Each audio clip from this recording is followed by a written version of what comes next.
Hello, everybody, and welcome to day 31 and chapter 31 in the book of Proverbs. My name is Meg, and if you're just joining me, I have invited you into my personal devotional time, where I have been reading one chapter of Proverbs every single day for the month of January to kick off 2025. And I can't believe it, but we are on our 31st day, our final chapter of the book of Proverbs, and we will have finished the entire book. Starting tomorrow, we are going to do 154 days of Psalms, which I'm also very excited about.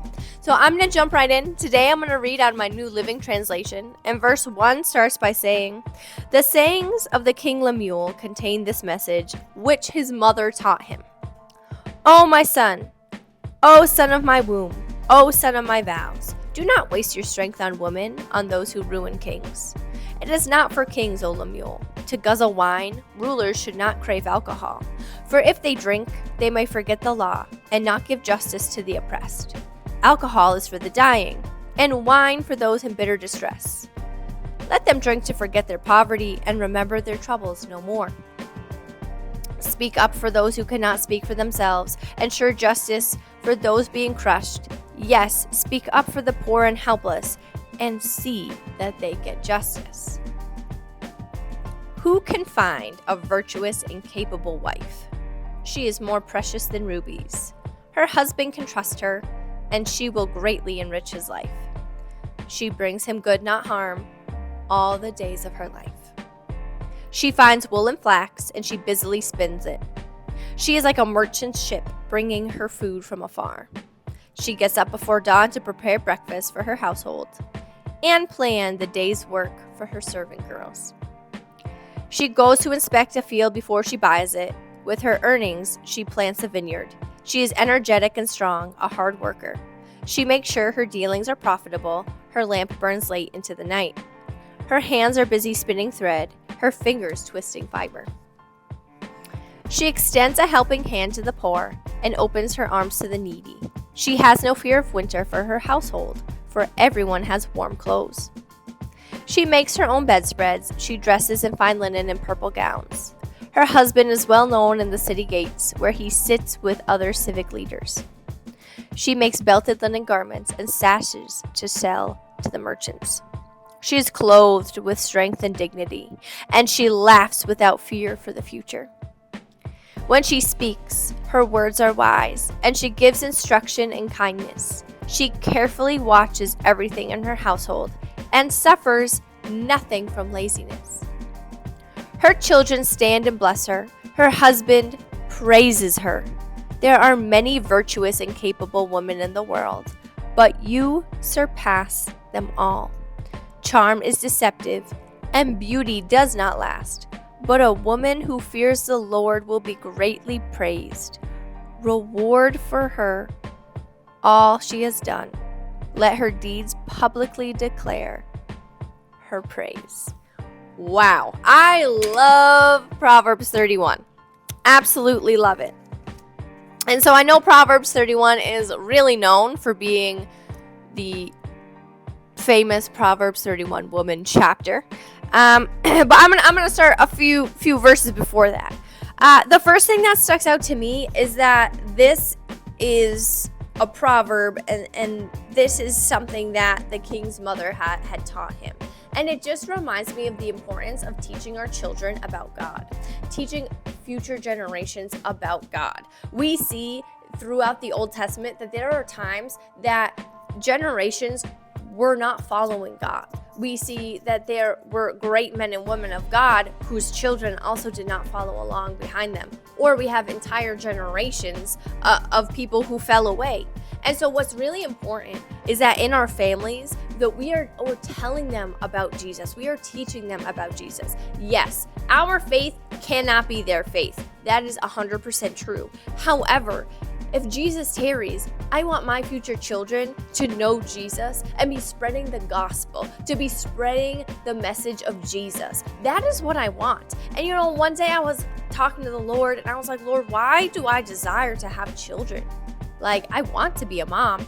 And he revealed this to me, that if Jesus tarries, it is the family that I create that is going to be the ones who are the next evangelists, pastors, teachers. They're going to be the next ones that are raising people up, the next ones evangelizing. So it is so important that we are teaching our kids. And it is also important too because throughout the entire book of Proverbs, we see how we need to discipline and we need to correct. And so I think that's in part.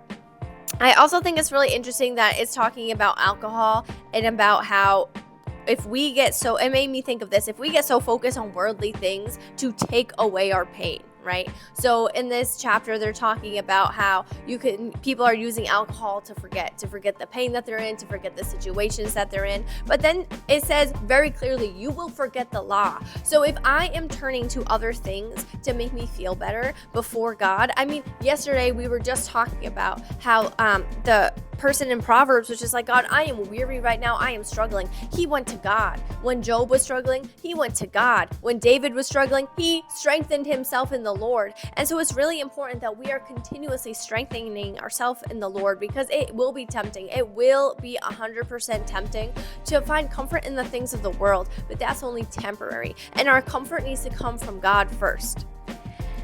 Now, Proverbs 31. I love this. I absolutely love the Proverbs 31 woman because it really makes me think about this. I'm going to flip over here to the first chapter of Proverbs that we read 31 days ago. And it says, to know wisdom and instruction, to understand words of insight, to receive instruction in wise dealing, in righteousness, justice, and equity, to give prudence to the simple, knowledge and discretion to the youth. Let the wise hear and increase in learning, and the one who understands obtain guidance. To understand a proverb and a saying, the words of the wise and their riddles. The fear of the Lord is the beginning of knowledge. Fools despise wisdom and instruction. And today, I was really thinking about it. And honestly, I thought about this for the first time while I was reading this today. That the Proverbs 31 woman really embodies a person who is taking all of these proverbs that we've been learning and living them out. She's taking the main themes that we have talked about in Proverbs and she's living them. And this is like a practical person who is living this out. I mean, it talks about how she is, her husband can trust her. We have read so many times how quarreling is a problem, how we can't let our words be deceptive, how we need to hold on to our tongue. We need to bridle our tongue because life and death is in the power of the tongue. This woman is a kind woman. She is applying the wisdom in the book of Proverbs. She is speaking life and not death. She is a hard worker. We see tons of times in the book of Proverbs about being lazy and not doing your work and how it leads to poverty. But this is a woman who wakes up every day and she works really hard. And if you look at her, she does so many things. I mean, it's not like she just kind of like wakes up and like does like the dishes and like goes to bed. No, she's doing so many things, but she's always using wisdom. I love she goes to inspect a field and buys it. With her earnings, she plants a vineyard.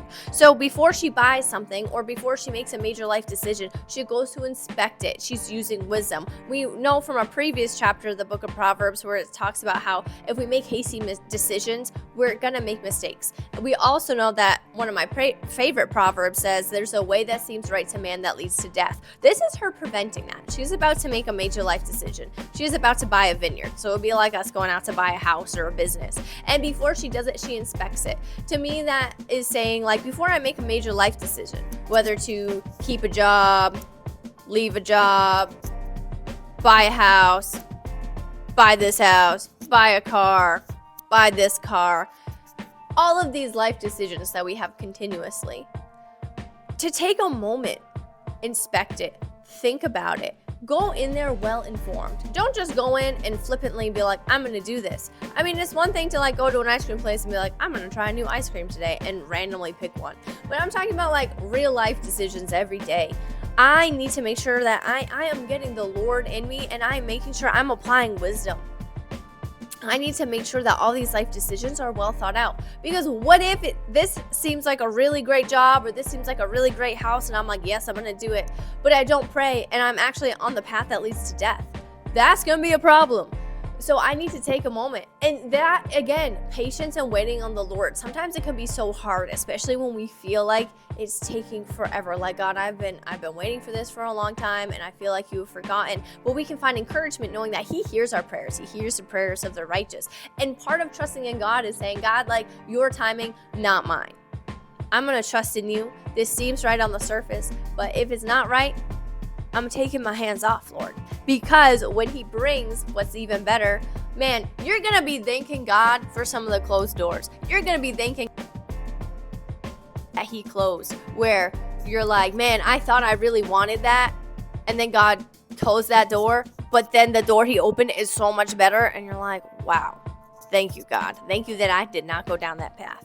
So that's like so important to me. I also love how she makes a plan. She cares for people. You know, she's not only caring for the people in her household, but she's also caring for people out of her household. She's caring for the people that work for her. She is extending hands of helping hands to people. She's not selfish. She's not sitting here like, look at all the stuff I have. No, she's being generous to the poor. She's helping people. She's using her wisdom. I love that. And I love verse 25. She is clothed with strength and dignity, and she laughs without fear of the future. Being clothed in strength and dignity.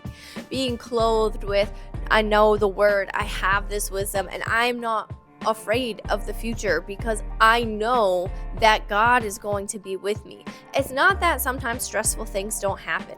In fact, in my life, these past 2 weeks, I've had 2 things that have happened out of the blue, unexpected, and I was like, man. And I remember at one point I was talking to my mom, and I was like, I'm not sure how this is going to work out, but I'm just going to trust that God's going to provide a way. And guess what? Within an hour and a half, God had provided a way. And I have to remind myself that I just need this peace. So when I'm coming to a situation and I'm overwhelmed and I don't know what to do, and I'm like, I have no idea what's happening. Like, my house is flooding right now. I don't know what to do. That I can pray, take a moment, and then, you know what? This is why we need community, because I was able to call my family. They were able to come and help me. And throughout the whole time, I just had like a supernatural peace. Why? Because I knew that God was going to help me through it, and I knew that God was going to give me the answers that I needed. And it was amazing because within a couple hours, like, it was cleaned up, and I was like, praise God. And he was with me throughout the whole time. Like, I came out of it. You know, there was a time I would have come out of it looking at all the negatives, all the things. But the Lord granted me such a peace, and now I'm looking at all the positives, all the good things, everything. I can see his hand upon it throughout the whole thing. And so just taking that mindset, like, Lord, I cannot do this, but I'm not going to fear the future. Because guess what? Jesus even said, just worrying, add one day to your life. I can worry about something all day long. It does nothing. I can worry about what's going to happen in 5 years, what's going to happen in 10 years. But you know what's going to happen? Nothing. The worrying changes nothing, but it steals my peace. And that's what the enemy wants. The enemy wants to come in and steal your peace, because then he can come in. Then he can start sowing seeds of doubt. Then he can start sowing seeds of, oh my gosh, like, I can't rely on God. I have to rely on myself. No. Bad. Get it out. That's why we need to hold all of our thoughts captive. So when those thoughts come in, we can be like, this thought is held captive. And honestly, I picture a prison in my head, and I take the thought and I put it in the prison and I lock it up. It must bow to the Lord Jesus. But guess what? I have the word too. I've got the sword. I've got the sword of the word. So that means I can come up against it with these Bible verses, which are amazing because the word is living and active. So I love this too. Verse 30, charm is deceptive and beauty does not last, but a woman who fears the Lord will be greatly praised. Reward her for all she has done. Let her deeds publicly declare her praise. I love this. Throughout the entire book of Proverbs, we've heard about this. A person who's charming, a person whose words are charming, but then, you know, it leads to death. That path is leading to death. But guess what? I love this because it talks about the importance. Man, I love this so much because it talks about the importance of an inner character. We live in a world that cares so much about outward appearance. So much. And guess what? Beauty standards are changing all the time. Sometimes you're supposed to look like this. 5 years later, you're supposed to look like this. 10 years later, it's going to be something completely different. And it breeds so much like insecurity if you don't look like those people on the magazines. But guess what? Those people on the magazines also don't look like themselves, because we have a lot of Photoshop and a lot of things. And now as things are coming up like AI and Photoshop, like they probably don't look like that at all. But the most important thing that cannot be bought, that no clothes can do for you, no amount of makeup can do, no amount of exercise can do, is your godly character. Your godly character, that when you walk in a room, someone wants to know what's different about you, and it is Jesus in you. When everyone is stressed out and all these things are happening, and you're sitting there calmly and you're not worried, because you know we serve a God that you can go to for wisdom, and He is going to give it to you without reproach, my Lord. There is nothing better than that. There is nothing better than that. Because at the end of the day, everyone ages. At the end of the day, everybody gets old. At the end of the day, you will not look when you are 95 the same way that you looked when you were 25. And that's okay.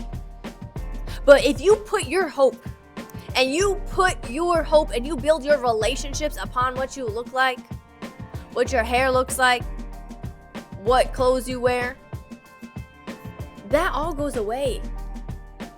And I'm not saying it's not good to like want to look nice, and it's not a bad thing to like, I mean, this woman here, she dresses very well. There's nothing wrong with that.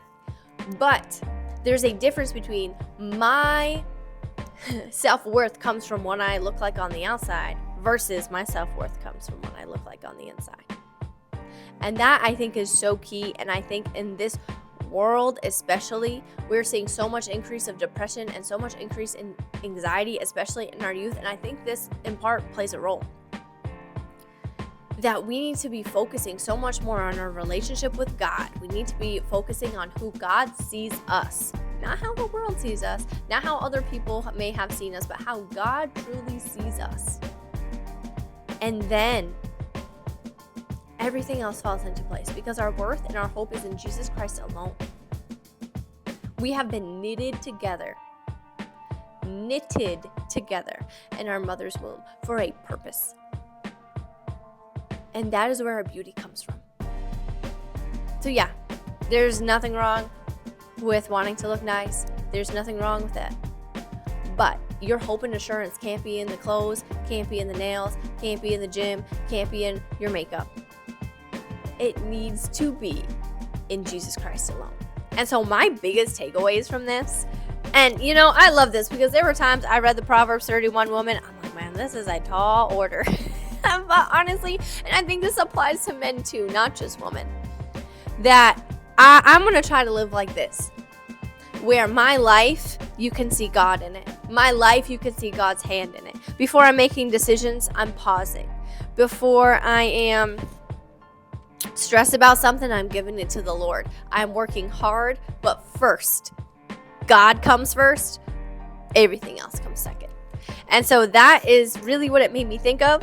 I have loved this study. I have loved going through Proverbs 31 with you guys, and I cannot wait to start Psalms tomorrow. Bye!